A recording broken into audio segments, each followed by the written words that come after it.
शू यार, कैसे हो सकता है कि मैनचेस्टर यूनाइटेड जो 2-2.5 महीने इतना ट्रांसफर मार्केट में सोई, वो एकदम से जाग गई।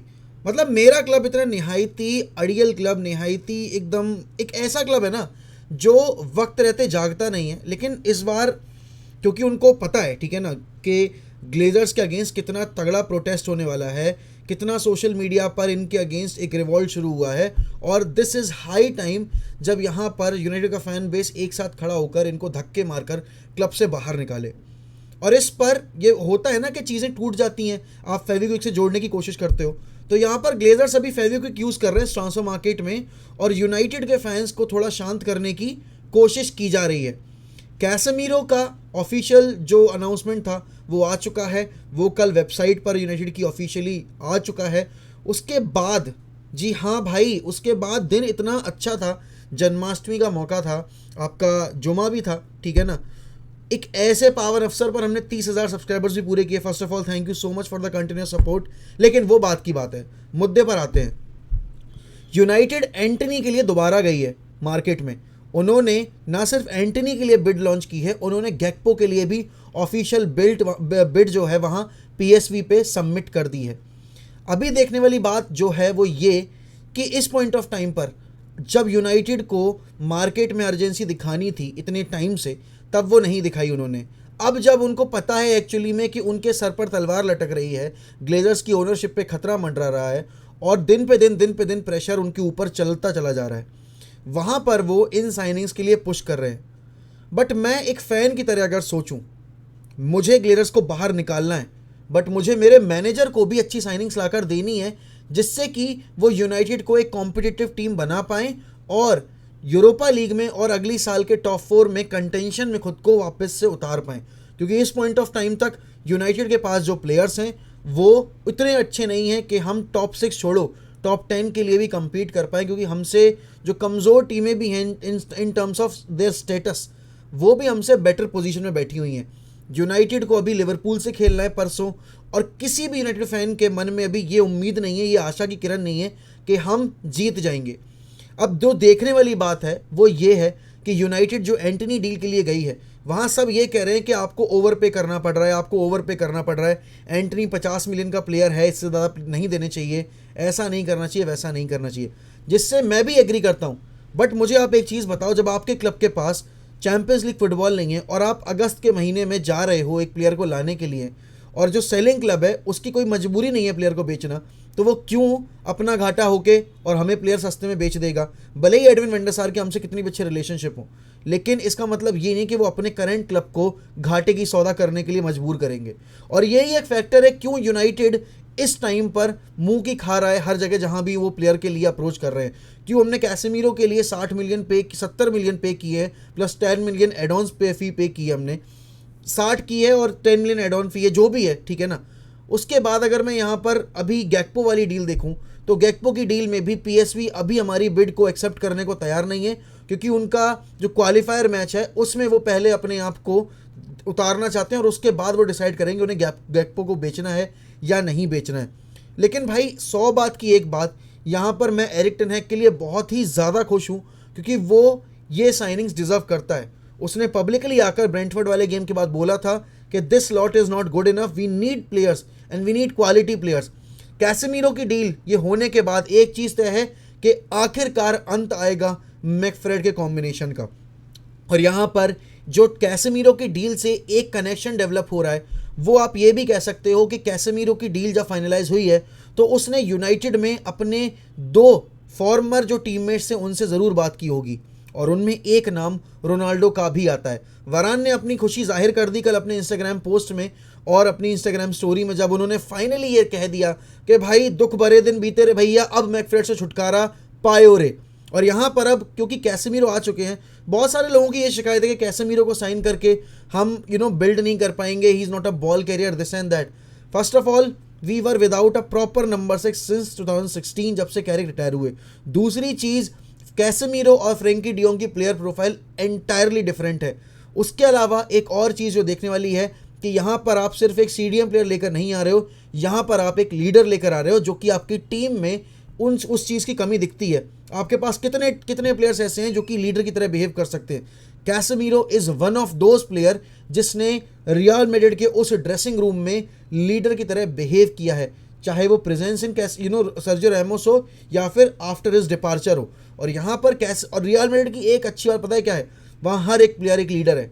और जब आप ये इंडिविजुअल्स लेकर आते हो ना अपने क्लब में, तो आप बने बनाए मेंटालिटी मॉन्स्टर लेकर आ रहे हो। एंड इस पॉइंट ऑफ टाइम पे यूनाइटेड की जो कल प्रेस कॉन्फ्रेंस हुई थी ना, उसमें एरिक टेन हैग ने बोला ही कि कोई मेंटालिटी ही नहीं थी। उस दिन जब मैच में हम उतरे, पहले मिनट से मेंटालिटी और कैरेक्टर गायब था। तो कैसेमीरो आपके टीम में स्टेबिलिटी लेकर आता है, प्रेजेंस ऑफ माइंड लेकर आता है, आपके टीम में वो एक डिफेंसिव वर्क रेट लेकर आता है। बट सबसे इंपॉर्टेंट बात यह है कि वो आपकी टीम में एक लीडरशिप क्वालिटी लेकर आता है, वो नेवर से डाई स्प्लिट लेकर आता है, वो मेंटालिटी लेकर आता है। अब यहाँ पर एक चीज़ जो देखने वाली है कि अगर कैसेमीरो आ रहा है, उसने अपने फॉर्मर प्लेयर से ज़रूर बात की होगी, और उसमें एक नाम आता है रोनाल्डो का। रोनाल्डो के फ्यूचर के अराउंड अनसर्टेनिटी डेवलप हो रही है।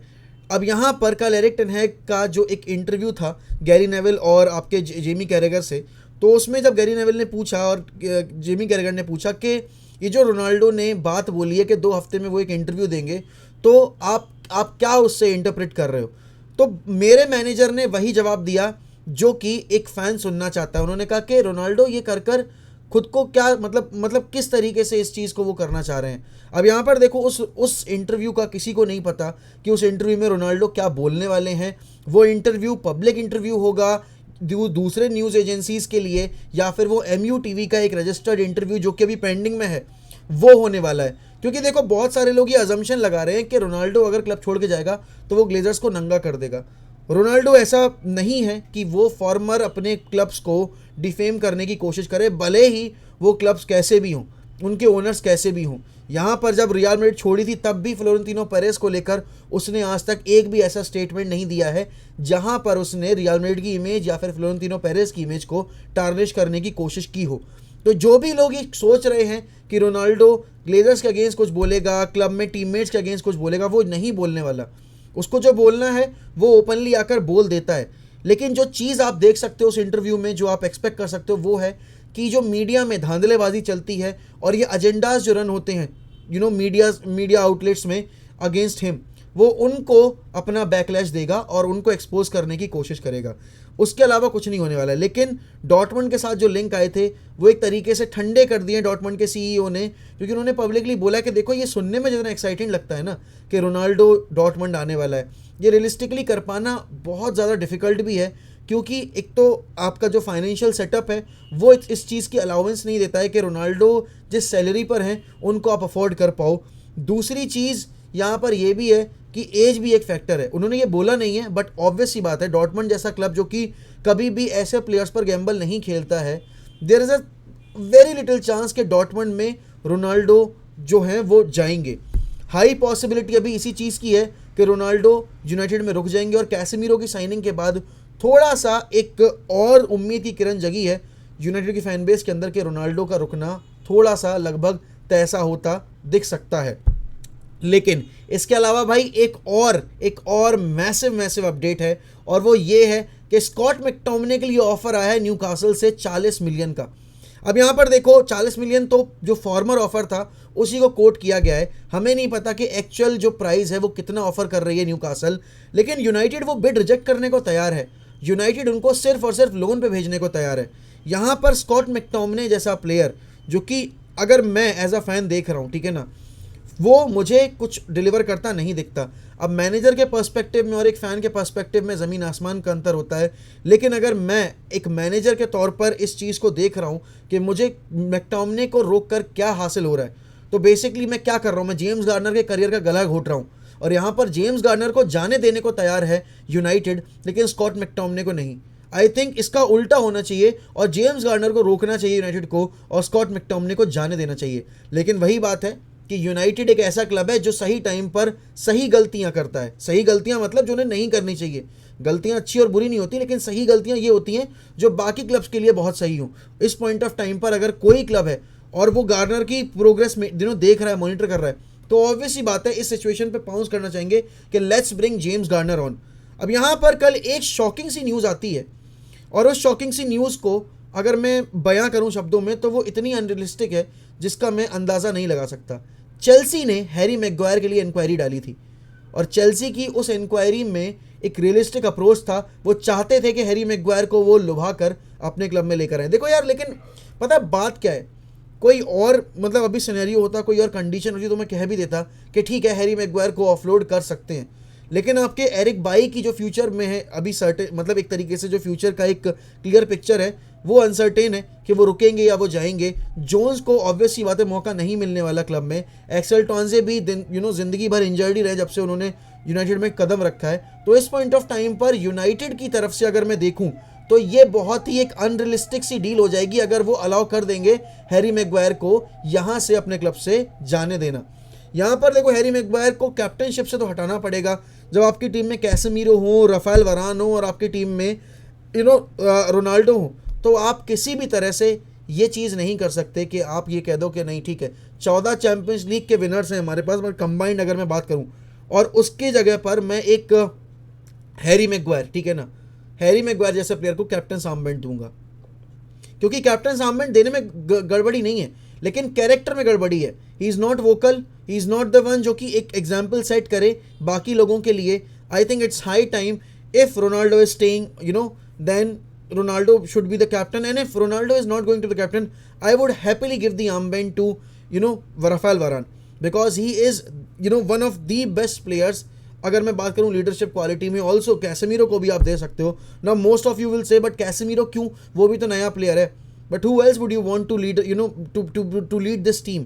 ठीक है, if you do not want to give it to Casemiro, give it to Raphael Varane और give it to Ronaldo. Other than that even I wouldn't say कि David डेया को दे दो, क्योंकि डेविड डेया ने जिस तरीके से परफॉर्मेंस डिलीवर की है, आई वुडंट से कि नहीं डेविड डेया को आप कैप्टन दे दो, क्योंकि वो उस एज एन एग्जाम्पल लीड कर सकता है। अभी तो देखना ये है कि आखिरकार डेविड डेया खुद को सेटल कैसे करेंगे इस पूरे बिल्डअप फ्रॉम द बैक वाले सिनेरियो में, क्योंकि पिछले 2 गेम में David Dea was shitting his pants and it's high time we find a perfect replacement for David Dea और क्या कह सकते हैं, a decent competition for David Dea for his place, because he is way too comfortable in his position and that's not the way you should be going into the season जब आपके पास opportunities की बहुत कम कमी है top 4 में finish करने की। तो आप ये इतने मेजर जो आपकी टीम में लूप होल्स हैं उनको आप लेकर आगे नहीं बढ़ सकते। और आपको मतलब मैं शुक्रिया अदा करना चाहता हूँ और ये बताना चाहता हूँ कि भाई आपने जो कंटिन्यूस सपोर्ट इस चैनल के लिए बनाया हुआ है